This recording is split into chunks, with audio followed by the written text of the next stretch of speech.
Bismillahirrahmanirrahim. Assalamualaikum warahmatullahi wabarakatuh. Waalaikumsalam warahmatullahi wabarakatuh. Baiklah, Bapak Ibu guru yang hebat. Nah, di sini saya sengaja untuk mengundang Bapak Ibu terkait untuk presentasikan rencana tindak lanjut atau kegiatan terakhir saya yaitu program dari PKG PJOK. Ya, jadi sebelum saya presentasi di sini Bapak Ibu, di sini mungkin saya akan melakukan ice breaking juga ya. Jadi untuk menambah kesemangatan kita Bapak Ibu ya. Oke, baik. Mana semangatmu? Ini semangatku. Mana semangatmu? Ini semangatku. Yang mana? Ini. Yang mana? Ini Mas. Tangan bagi kita semua dulu Bapak Ibu. Oke, baik. Ya, di sini untuk mempersingkat waktu, saya langsung saja ya Bapak Ibu guru untuk mempresentasikan hasil rencana tindak lanjut saya. Ya, di mana di sini yaitu bermain seru, sehat dan melestarikan olahraga tradisional di masa kini. Oke. Lanjut ya. Ya, jadi diadakannya kegiatan ini karena bentuk tugas akhir dari program kegiatan PKG PJOK. Ya. Dan kenapa harus disampaikan kepada Bapak Ibu? Sebab diharapkan untuk setiap sekolah itu terbentuknya komunitas belajar di sekolah. Nah, inilah pentingnya KBS, Bapak Ibu ya, pentingnya KBS atau komunitas belajar yang ada di sekolah kita masing-masing. Mungkin Bapak Ibu juga memiliki KBS di sekolahnya masing-masing, apakah dari rendang nengker, terus damer segala macamnya lah, yang mungkin saya tidak bisa sebutkan satu persatu. Baik, selanjutnya inilah latar belakangnya. Permainan tradisional. Ya. Permainan tradisional Indonesia kaya akan nilai-nilai luhur dan manfaat bagi tumbuh kembang anak. Namun seiring perkembangan zaman, permainan tradisional semakin jarang dimainkan oleh anak-anak.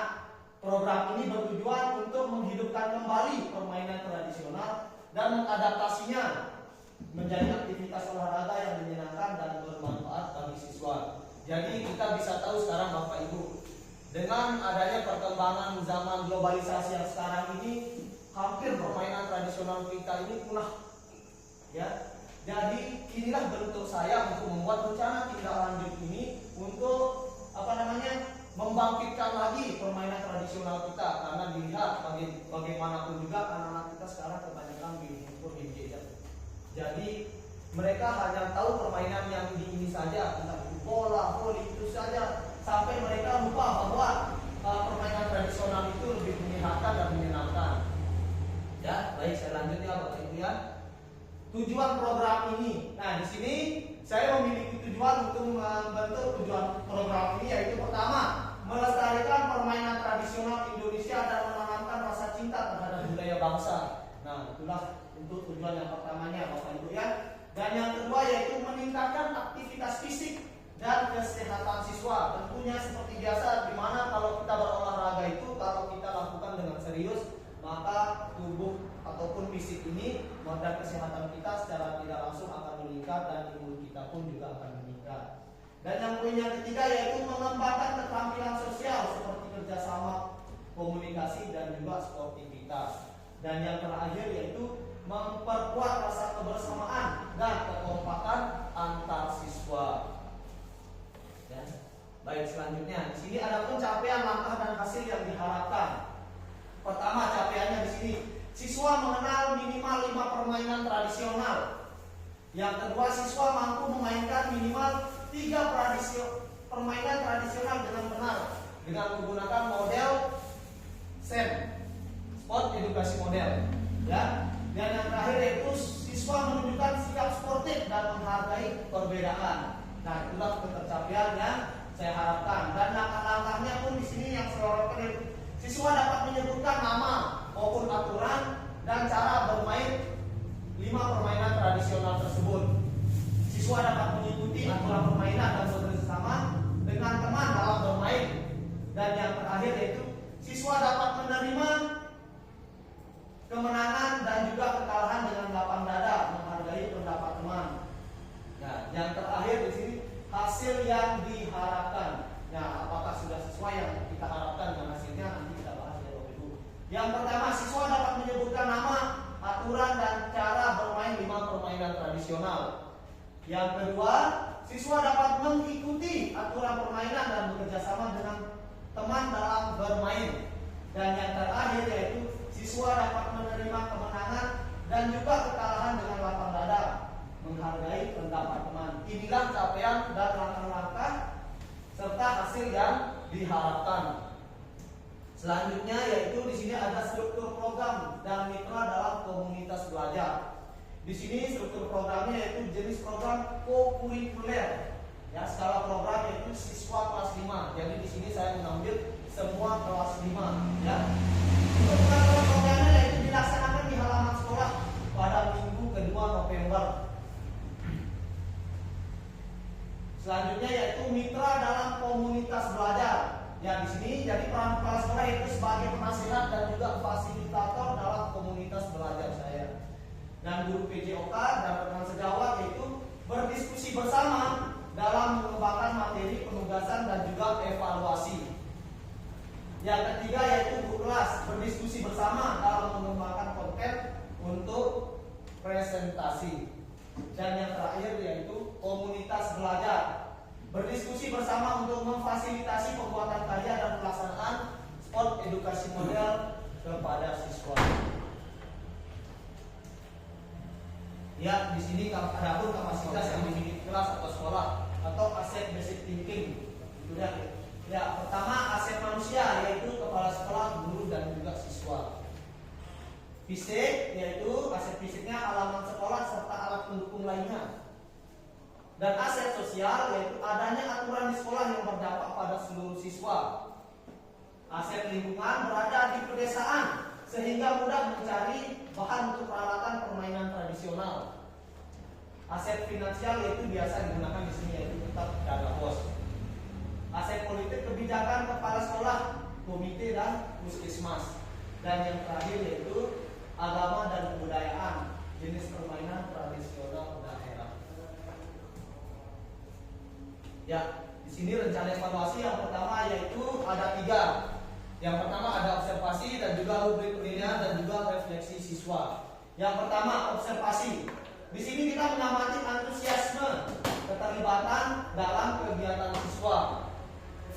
Yang kedua yaitu rubrik penilaian, di mana di sini rubrik penilaian ini oleh guru PJOK dan guru kelas. Dan yang terakhir yaitu refleksi siswa, penilaian oleh siswa itu sendiri.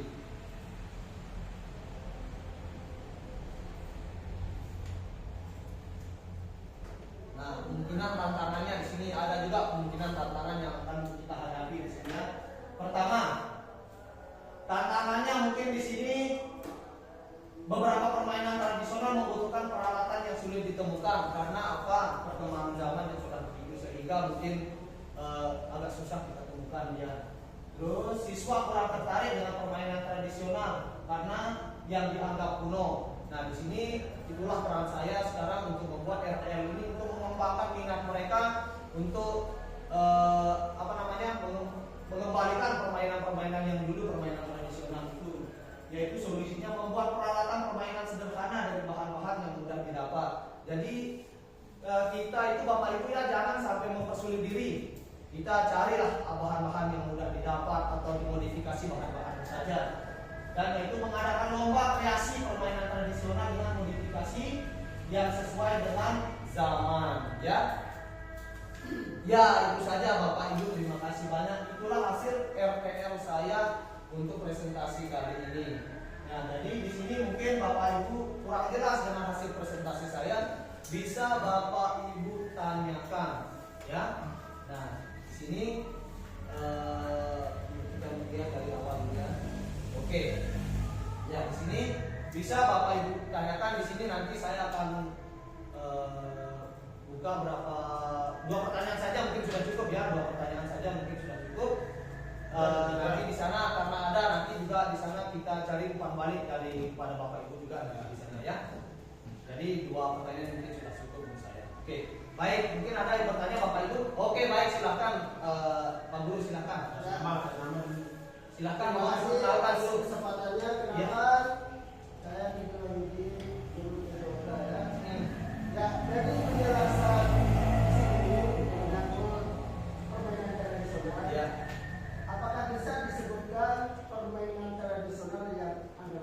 Iya, bagus sekali. Ya, Ya. cuma itu aja dulu.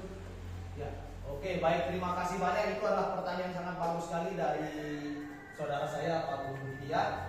Ya, di sini jadi saya akan sebutkan beberapa permainan tradisional itu. Nah, di mana di sini permainan tradisional kita itu sudah banyak sekali ya. Di antaranya pertama boboyan, terus juga ada selondoran, ada juga bebentengan, main engklengan, tarik tambang, dan juga masih banyak lainnya yang mungkin saya tidak bisa sebutkan. Yang saya sebutkan tadi sudah 5 mungkin ya. Nah, yang 5 ini bisa kita perkenalkan kepada siswa kita, siswa-siswi peserta didik kita.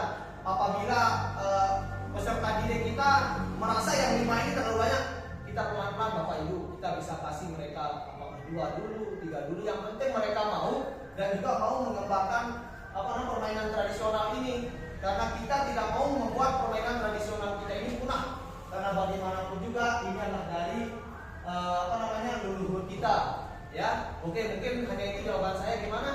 Oke, terima kasih banyak. Mungkin ada selanjutnya ya. Oh ya, baik, saudara saya Pak Guru silahkan. Ya, assalamualaikum warahmatullahi wabarakatuh. Waalaikumsalam warahmatullahi wabarakatuh.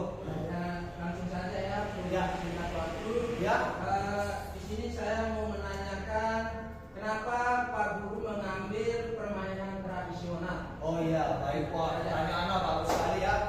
Saya kasih apresiasi buat Pak Guru juga ini. Ya, di sini kenapa saya mengambil permainan tradisional? Oke, baik. Seperti yang saya bilang tadi sudah jelaskan ya. Di mana di sini karena perkembangan atau zaman globalisasi di sini sudah sangat melekat kepada peserta didik kita, Bapak Ibu. Jadi di mana di sini hampir punah perkembangan zaman atau permainan tradisional kita itu. Mereka peserta didik kita itu hanya tahu mana yang familiar saja, seperti apa? Bola basket, sepak bola, bola voli, badminton, dan lain-lain. Itu hanya mereka yang tahu. Itu saja yang mereka tahu, Bapak Ibu ya. Jadi tujuan saya di sini untuk mengambil seperti itu, untuk mengembalikan nilai-nilai luhur kita yang sudah hampir punah. Ini kita bilang, kita belum bisa bilang ini punah, tetapi hampir punah. Karena anak kita ini sudah tidak pernah memainkan ini, entah itu di sekolah, terlebih lagi di luar sekolah, karena kesibukan mereka untuk memegang gadget atau handphone. Sehingga melalui RTL yang saya buat ini akan saya kembangkan untuk permainan tradisional yang akan saya lakukan di sekolah saya. Nah, itulah mengapa saya mengambil rencana tindak lanjut untuk permainan tradisional ini, Bapak Ibu. Ya, mungkin hanya itu jawaban dari saya, Pak Guru. Gimana? Ya, paham. Oke, terima kasih banyak atas pertanyaannya tadi. Oke, mungkin sudah cukup ya untuk 2 pertanyaan saja ya. Oke, sebelum saya tutup mungkin kita akan melakukan breaking dulu sekali lagi Bapak Ibu ya. Oke. Pertama Bapak Ibu ayo ke sini dulu, menghadap ke depan dulu Bapak Ibu. Oke, coba tempelkan tangannya dulu ke depan. Tempelkan tangannya seperti ini, tempelkan. Oke, tempelkan dulu. Emang dulu sebentar dulu. Coba saya tanya dulu, ini apa namanya Bapak Ibu? Dagu. Oh iya, betul. Di sini? Dahi. Oh iya, bagus kok, luar biasa ini sekali luar biasa. Oke, tempelkan dulu tangannya, kita tempelkan dulu. Tempelkan. Sekarang gosok dulu tangannya Bapak Ibu, gosok. Ini adalah ujian TK Bapak Ibu ya. Kita lihat apakah Bapak Ibu sudah TK dulu. Oke, gosok dulu. Agak terasa hangat nggak Bapak Ibu? Terasa hangat nggak? Oke, agak semakin cepat Bapak Ibu, semakin cepat dulu, semakin cepat, semakin cepat. Ya, semakin cepat lagi Bapak Ibu biar terasa hangatnya. Panas. Ya, terus tempelkan di dagu, tempelkan di dagu. Mampu. Tempelkan di dagu. Mampu. Nah, itulah Bapak Ibu maksud saya. Saya sengaja memberikan Bapak Ibu di sini saya bilang dagu, tetapi Bapak Ibu tempel di dahi ya. Berarti Bapak Ibu di sini ada TK ada enggak kayaknya. Oke. Kalau kita tidak pegang mampu. Oke, enggak apa-apa Bapak Ibu ya. Itu hanyalah sebuah SDK untuk meningkatkan minat belajar kita. Ya, Bapak Ibu mungkin semuanya sudah jelas nih ya terkait apa yang sudah saya sampaikan ini. Sudah jelas ya? Oke. Jelas? Oke, baik, saya tutup saja untuk presentasi terkait dengan RTL saya ini. Kurang lebihnya saya mohon maaf Bapak Ibu apabila kekurangan dan kelebihan. Sesungguhnya kelebihan hanya milik Allah Subhanahu wa taala dan kekurangannya adalah milik saya. Jadi sekian dan terima kasih. Wabillahi taufiq wal hidayah. Wassalamualaikum warahmatullahi wabarakatuh. Waalaikumsalam.